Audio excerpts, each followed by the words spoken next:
내외법은 부부관계가 모든 인륜의 시작이라는 성략적 국가 이념에서 만들어졌는데 점차 여성의 행동을 규제하는 쪽으로 강화됐다.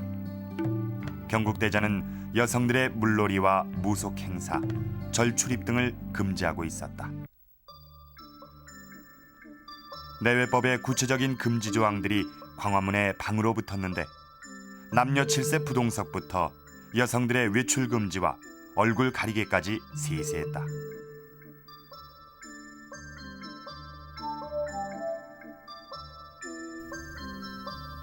특히 부녀자의 절 출입 금지와 거리 행사 관람 금지 등 외출에 대한 규제가 많았는데 불미스러운 일을 막기 위해서였다. 여성들이 친족 외에 남성을 만날 수 있는 기회 자체를 막은 것이다. 여성에 대한 내외법이 엄격했던 19세기.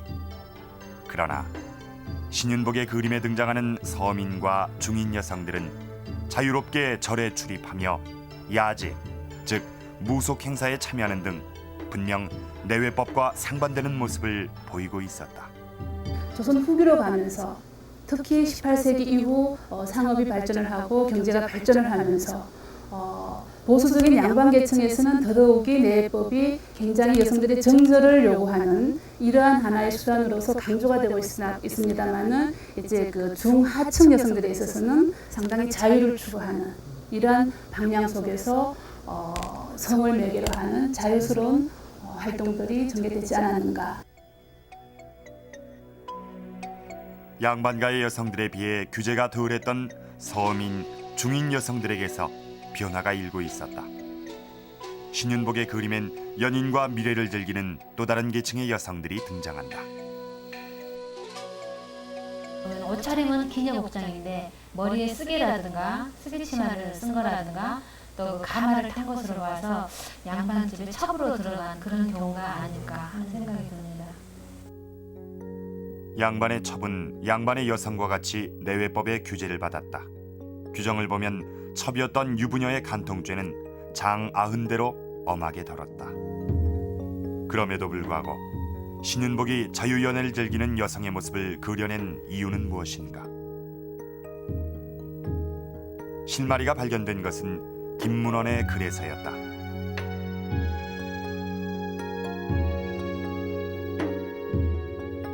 양반가의 서울 출신이었던 그녀는 14살에 주변의 눈을 피해 남장을 하고 금강산에 올라 자신의 한을 토로했다.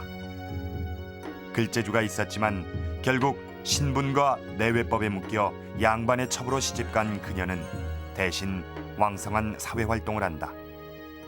비슷한 처지의 여성들과 함께 삼오정이라는 문학 동아리를 만들어 활동했다.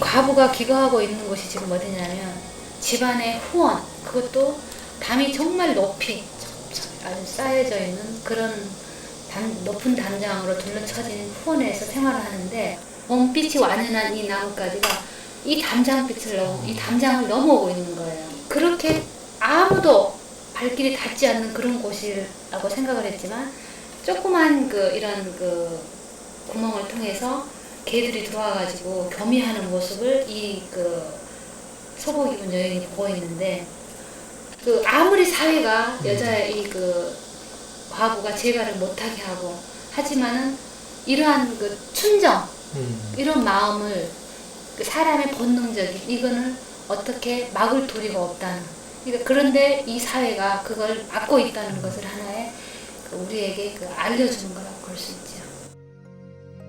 실제로 신윤복의 그림 속에서 읽혀지는 당시 여성들의 욕구는 변화를 만들어낸다. 그를 배울 수 없었던 양반가의 여성들. 그러나 일부 실학 가문의 여성들이 문집을 남긴다. 그리고 마침내 스스로 차별을 극복하고 평등적 인간관을 주장하는 대문장가까지 등장한다. 여성들의 의식 변화는 더 이상 막을 수 없었던 흐름이었다. 신윤복은 이런 흐름을 그대로 담아냈다.